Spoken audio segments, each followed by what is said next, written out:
आज किशनगंज विधानसभा क्षेत्र संख्या 54 के मुख्तलिफ मकामों पर जनसभा के साथ जनसुराज पार्टी के संभावित उम्मीदवार डॉक्टर तारा श्वेता आर्या के रहनुमाई में बिहार बदलाव यात्रा के तहत विशाल रैली निकाली गई, जिसमें स्कूली बच्चों के दरमियान स्कूली बैग का तकसीमात, अवामुन्नास से रूबरू होकर मसाइल से वाकफियत हासिल करना और 20 से जायद जगहों पर अवामुन्नास को खिताब करना शामिल रहा। सैकड़ों के तादाद में कारकुरान हजरात मोहतरमा डॉक्टर साहिबा के साथ काफिला में शरीक रहे, जिसमें जनसूरज के किशनगंज के जिला सदर अबू अफान के अलावे बड़े लीडरान भी मौजूद रहे। जनसभा काफी कामयाब रहा और इस नाहिया से भी कि मौसूफा डॉक्टर तारा श्वेता आर्या हमेशा से जमीन से जुड़ी नेत्री हैं। उनके नस नस में खिदमत खल्क कूट कूट कर भरी पड़ी है। उनका कहना है कि अल्लाह ने डॉक्टर बनाया और सब कुछ दस्तयाब हमारे पास है, तो हमारा भी तो फर्ज बनता है कि लोगों की खिदमत करें, उनकी परेशानी में हमदर्द बने, खतरे अफलात से नीचे जिंदगी गुजर बसर करने वाले भाइयों और बहनों को तरक्की के मेन स्ट्रीम से जोड़ें, गरीबों का सहारा और पुरशाने हाल बने। उन्होंने वाज़ेह तौर पर कहा कि मुझे अगर जीत मिलती है तो मुझे कोई लालच नहीं रहेगा सिवाय आवाम के भलाई के। अभी पलायन जोरों पर है,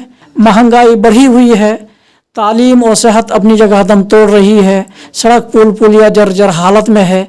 आखिर ऐसा कब तक चलेगा? जनता जाग चुकी है। इस बार सारे अवाम हमारे जनसुराज पार्टी के साथ खड़ी है और हम लोग भी जनता के साथ खड़े हैं हर सुख दुख में। नमस्कार, अस्सलाम वालेकुम, आदाब, सत श्री अकाल।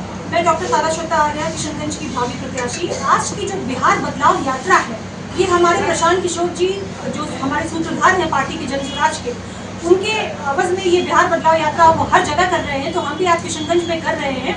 और ये रैली जो है यहाँ से निकलेगी डे मार्केट से होते हुए जाएगी हलीम चौक से होते हुए जाएगी लहरा चौक से फल चौक से फिर डे मार्केट से घूमते हुए वो जाएगी पोठिया की तरफ। पोठिया की जितने भी पंचायत है उन सबको कवर करेगी। तो ये उसके बाद मेरे घर पे जाके इसका यात्रा का समापन होगा।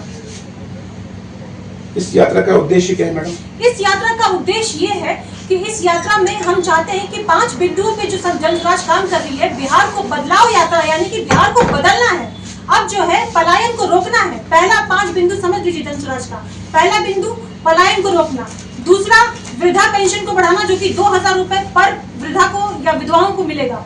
तीसरा किसानों को उनकी जो खेती के मजदूरी जो मिलती है उनको मुफ्त मजदूर मिलेंगे। चौथा महिलाओं को उनका ऋण मिलेगा जो कि 4% दर पर उनको लोन मिलेगा 5 लाख का पर साल। और पांचवा बच्चों की विश्व स्तरीय शिक्षा यानी कि 15 साल के जो बच्चे होंगे उनकी मुफ्त शिक्षा प्राप्त होगी अगर वो जनसुराज सरकार में आती है तो। और एक बात मैं आपसे बोलना चाहूंगी कि पीएलसी कार्ड जो कि बहुत ही जरूरी है आपके लिए जानने के लिए, ये परिवार लाभ कार्ड इसको बोला जाता है। इस कार्ड से पर महीने आपको 20,000 तक की लाभ की प्राप्ति होगी हर परिवार को। वो ऐसे कि 10 से 12,000 का तो आपका जो नौकरी के लिए युवा बाहर जाते हैं उनका वो रुक जाएंगे, वो यहीं पे रहेंगे अपने परिवार के साथ, उनको नौकरी मिल जाएगी क्योंकि छोटे छोटे कारखाने उद्योग लगेंगे यहाँ पे, तो ऑटोमेटिकली सीए की रोजगार बढ़ेगी।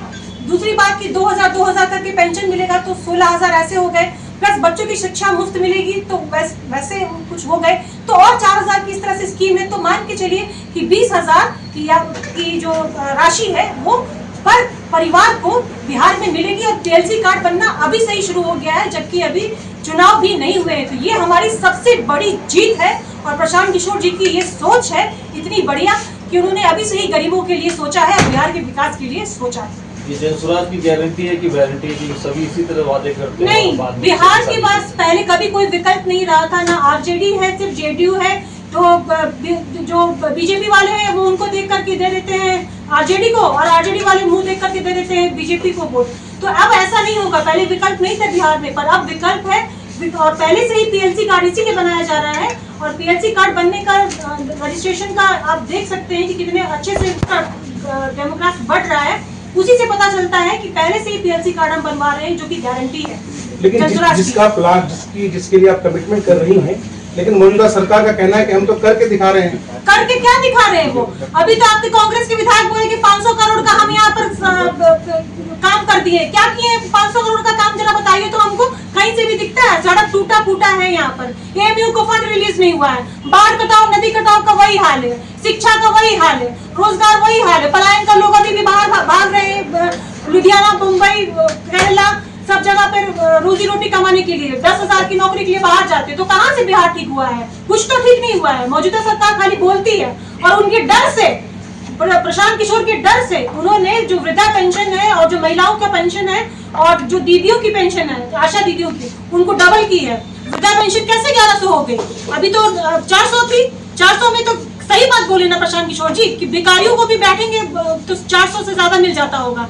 तो प्रशांत किशोर जी की ये बात उनको सही लगी मुझे कि ये क्या भीख दे रहे हैं हमें। हमें भीख नहीं चाहिए, हमें वृद्धाओं को रिस्पेक्ट देना है, सम्मान देना।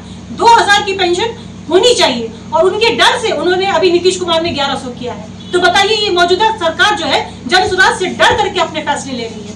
ये डर है आवाम में भी और नेताओं में भी, क्योंकि ये जनता की सरकार है। जन सुराज जो है वो जनता की सरकार है और इस बार सीमांचल की यही पुकार है कि बदलाव इस बार है। कहा जाता है कि किशनगंज जो है वो कांग्रेस का गढ़ है, ऐसे में सेंध लगाना कैसे आपके लिए पॉसिबल कांग्रेस का गढ़ वड़ कुछ नहीं है। आपकी इस कांग्रेस के गढ़ में ही मैं ये शेरनी आज चल के आपको दिखाएगी सब जगह। मैं यहाँ की बेटी हूँ और कांग्रेस का गढ़ आप बोल रहे हैं। यहाँ के एमएलए का नाम पूछ लीजिए, यहाँ पे मेरे जितने भी लोग खड़े हैं नाम भी तक नहीं बता पाएंगे कांग्रेस के एमएलए का। 5 साल किधर थे आपके एमएलए?